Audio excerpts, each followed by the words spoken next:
Hello everyone, welcome back to my channel. আজি কৈছো jubilee বাহঁতৰ ঘৰলে আৰু তাত যেহেতু এটা পাৰ্টি অৰ্গেনাইজ কৰা হৈছে। তাই যেহেতু সিলভাৰ প্লে বাটন পালে আৰু দেখিছেনে কিমান বেছি হেপী। এচিভমেন্ট বুলি ল'ব পাৰো কাৰণ মই ভাবো যে এটা এচিভমেন্ট আমাৰ কাৰণে।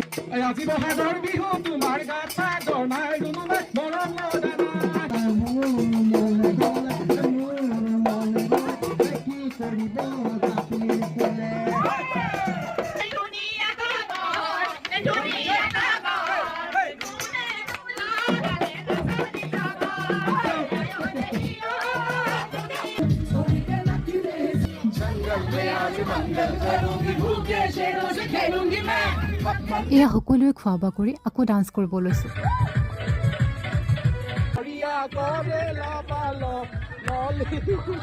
ইমান যে ভাল লাগিলে আজি আকৌ ঘৰলৈ বুলি উভতিলো।